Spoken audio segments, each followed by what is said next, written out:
Happy Monday, everyone. This is Lindell from Fistful of Java, part six. Um, I hadn't really discussed much of the other things that go along with making a album, so I figured I would do that. So just before this video started, you saw the logo that I had designed. Well, I had someone design for me actually. That's also one of the lessons you need to learn on this process is to get help. Don't try to do everything yourself. I did in the beginning try to do everything myself. Building the website, all the promo work. There's services out there that do a better job than I could ever do, and I end up hiring them to do a lot of things for me. And a guy named Neil McMillan out of Pennsylvania did all my graphics work. I don't have it all, but when I do get some of it back in, I'll do a video just on the graphics I had done for the band. The logo you start off with, that was one I had done specifically for a T-shirt design and for posters and that kind of thing. Had one T-shirt done, no longer have it unfortunately, but it turned out pretty well. So that's graphics is one of the things that you're going to need to get done. Album covers, CD covers, which I never used, so I didn't have any CDs made. It was past the time of CDs. No one was really doing those anymore. But for merchandise, things like that, you need something else to consider. Then, how to get the music out there to the people. I used a company called TuneCore that will get your music out there to things like iTunes and Amazon and several other smaller venues. Also get you on some radio stations, internet radio stations primarily. Also got me up on YouTube. So, music was out there readily available. The problem still was that no one knew who I was. I'd never done any real videos or, really solid promotion. I didn't know how to do that. That's part of the demise of why the music never really took off. I just didn't know how to get my face and my name in front of people so they would know I existed. That's a challenging part. That's something I wish I could have found someone that was, or purchased, some type of marketing person to go out there and do it for me, but I did not. So, what else?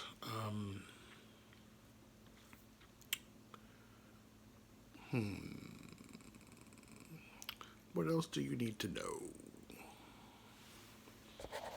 Give me a second to think.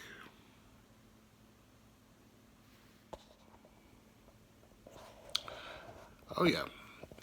Also, something I did was through Tom. He had a photographer friend come by and do some shots in the studio that I used to help build my site and to use for promotional purposes and whatnot. So, having some photographs of yourself, especially playing or whatnot, are great. Live would have been better, but I didn't do any live shows back then. But that was something else that I ended up spending money on was photos. I also built a page on Facebook for the band with logos and grand photos and whatnot to get people's attention. That also helped. I ran ads on Facebook occasionally to get people's attention. And it worked to a degree. I got people's attention. Someone listened to the music. I got some comments. I got to talk to people from all over the planet that had heard the music and had positive things to say. And I made just enough noise to have a label, or at least someone claiming to be a label, reach out to me and say they wanted to sign me. And I'm like, okay, and who are you guys? And they gave me the name Asylum. Now, I had actually heard of Asylum Records, and so I just about wet myself when I said, okay, Asylum, really? But it wasn't Asylum Records, it was Asylum LLC or something along those lines. And I'm like, oh, okay. After I looked them up, realized they were not associated with the label I knew. I traced them back to an empty building in Pennsylvania somewhere. I think it may be Pennsylvania. It was somewhere back east. I looked up, found their address, and the building was empty. And the one guy who contacted me, of the two guys in the enterprise, was from Canada. And I found a photo of him, and it was like at a frat party or something, and his hair was all disheveled, and he had on he just didn't look very professional. And the dude who was supposedly heading this thing up was just angry all the time. It was real easy to make upset. You question him, and he like, who are you to be questioning me? That kind of thing. It's like, I don't know who this dude is, but, he had supposedly a logical explanation for everything he did. But it came down to, okay, they're a label, okay, and they want to take me to the next level, they say. Okay, well, what does that mean? Well, it means you pay us $1,100, and we'll, get you, clout. I'm like, okay. It's because you can't win a Grammy without being attached to a label, that kind of thing. He said some stuff that made sense, but he threw me the contract, and I read it, and never said exactly what it is they're going to be providing to me for the amount of money I was going to be spending. Now, I typically, as someone in my 40s at that time, don't pay for stuff I don't know what I'm paying for. I need something detailed that says, okay, what are you providing for the money I'm spending? They could never nail it down. Okay, we just want the money. We'll take part of the profits, for a course of a year, and based on what we provide for you, we'll say, okay, what are you providing? That's the bottom line. What are you giving me? So it's not about the money. It's about what am I going to get for what I'm putting in. Never got a clean answer.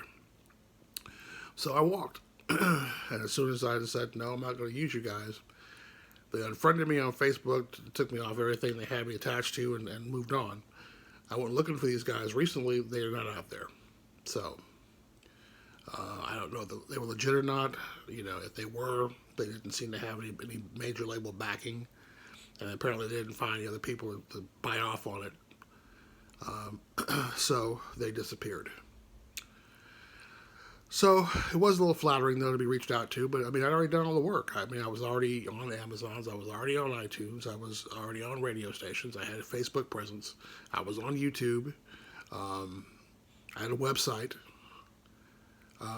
So, all the groundwork was already laid. So, if you're not going to tell me what you're going to bring to the table and you want part of the profits from sales, as that was clearly put down in paper, then, I don't know what you're doing for me. So I don't see where I need you.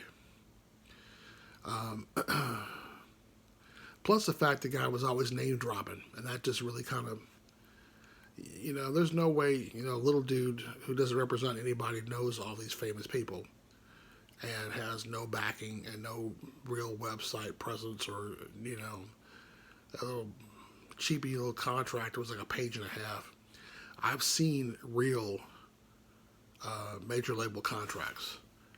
They're about that thick. They cover everything.